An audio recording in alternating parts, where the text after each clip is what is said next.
Hai guys, kenalin aku Aulia Rahmawati, biasa dipanggil Aul, seorang mahasiswa ilmu administrasi bisnis angkatan 2022 UPN Veteran Yogyakarta. Nah, di video kali ini kita akan berbincang-bincang nih sama seorang owner atau pemilik PT Gubuk Mencit. Siapa tuh? Penasaran kan? Tonton video ini sampai akhir, check this out. Sudah sama narasumber keren kita. Halo Mas, apa kabar? Halo, kabar baik, alhamdulillah. Mungkin bisa perkenalan dulu. Perkenalkan, nama saya Krisnanto Wahyu Nugroho. Saya pemilik dari usaha Gubuk Mencit Boyolali. Selanjutnya mungkin bisa dijelasin secara singkat itu apa ya Mas? Gubuk Mencit itu suatu nama usaha, lebih tepatnya itu peternakan. Gubuk Mencit sendiri fokus untuk mengembangkan ternak dalam bidang mencit atau tikus putih yang biasa digunakan dalam penelitian-penelitian di teman-teman farmasi dan juga untuk pakan di teman-teman pecinta hewan predator seperti itu. Terus latar belakang nih, kenapa Mas Krisna milih jadi seorang wirausaha? Akhirnya kayaknya masih muda banget. Mas Krisna umurnya berapa sih? Ya, untuk umur sendiri saya 22. Kemudian untuk latar belakang untuk kenapa kok memilih berwirausaha. Jadi saya berwirausaha itu sejak masih kuliah. Dari semester 1 itu saya sudah mulai istilahnya nyambi. Kenapa kok saya mau? Pertama saya ingin menghasilkan uang saya sendiri. Jadi untuk mungkin jajan atau pergi main, saya bisa menghasilkan uang saya sendiri. Terus bagaimana proses Mas Krisna itu menjadi seorang wirausaha? Mungkin ada nggak kendala, terus perjuangannya gitu biar tetap jadi wirausaha? Baik, untuk kendala pasti banyak ya, karena wirausaha kan kita memikirkan dari segalanya, mulai dari supply chain, kemudian pemasaran, kemudian promosi dan lain-lain, marketing gitu kan. Pertama biasanya yang paling mendasar itu pada saat awal-awal melakukan wirausaha itu adalah pasar. Itu sangat berpengaruh.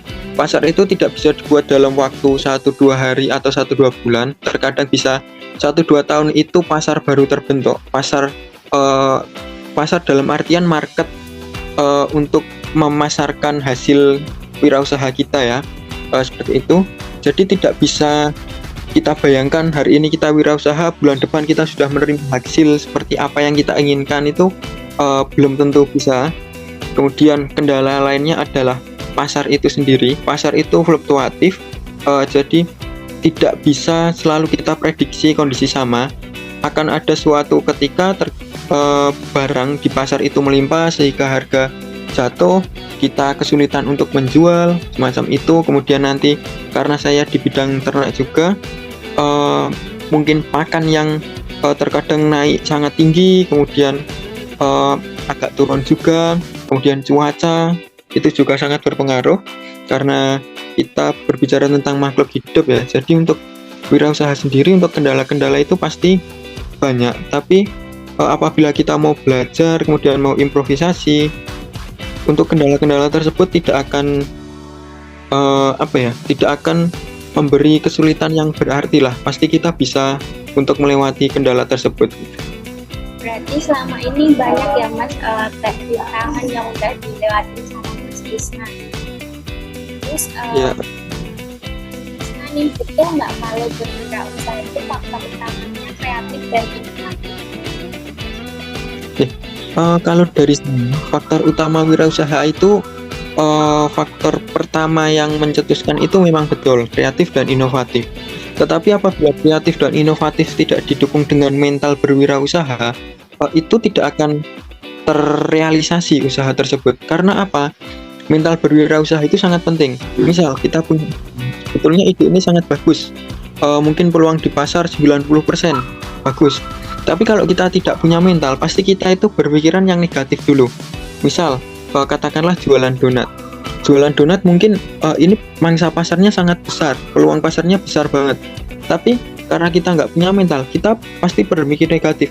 Oh nanti kalau nggak laku gimana? Ini kalau nggak laku mungkin 2-3 hari pasti sudah basi, harus kita buang, kita rugi. Nah kalau kita udah berpikiran seperti itu nggak akan mungkin jalan untuk kita melaksanakan wirausaha. Tapi kalau kita udah punya mental yang kuat dulu untuk berwirausaha, resiko-resiko itu tetap kita pikirkan, tapi kita sebandingkan dengan peluang-peluang yang ada.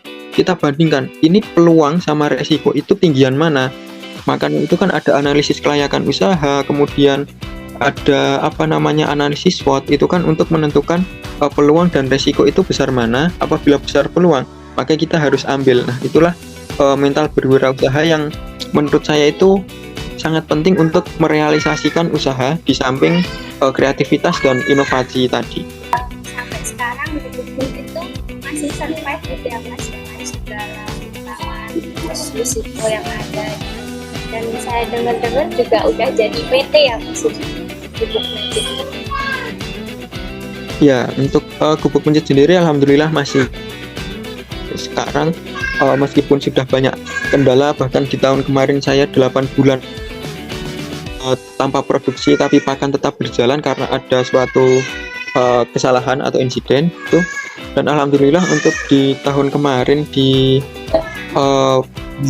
saya lupa, mungkin sekitar akhir tahun, kita sudah menjadi PT, tapi masih PT perseorangan, yaitu PT Gubuk Mencit Boyolali. Terus yang mungkin ada nggak sih tips dari Mas Krisna, tips menjadi seorang wirausaha? Untuk tips dari saya untuk menjadi seorang wirausaha, yang pertama adalah kuatkan mental dulu. Wirausaha itu yang terpenting adalah mental, bukan modal, bukan ide, bukan yang lain, tetapi yang paling utama itu adalah mental. Itu adalah menjadi fondasi kita untuk berwirausaha. Apabila sudah memiliki mental yang kuat, mau dengan modal minim pun, ide belum ada pun, itu akan bisa dicari. Ide itu bisa dicari seiring berjalannya waktu, kita melihat peluang pasar, kemudian modal kita bisa cari sedikit demi sedikit. Jadi yang pertama adalah kita kuatkan mental untuk berwirausaha, baru kemudian kita tentukan ide apa yang akan kita buat menjadi wirausaha. Setelah itu jangan lupa adalah kita tetap menerapkan beberapa ilmu dalam wirausaha, seperti kita menganalisis, analisis SWOT, analisis kelayakan usaha. Kemudian kita juga menghitung HPP seperti itu, jadi margin, jadi kita tidak mengalami kerugian. Kita juga sudah terperinci apa saja yang kita butuhkan, kemudian modal berapa, harga jual berapa, keuntungan berapa, seperti itu. Kemudian setelah kita menghitung semuanya adalah kita memang harus menguatkan niat untuk memulai hal tersebut. Karena kalau sudah kita analisis, kita mental kuat, kalau nggak ada niat untuk memulai juga susah. Pasti nanti alasannya nanti dulu lah, besok dulu, nanti jadi males dan tidak akan jadi untuk berwirausaha seperti itu.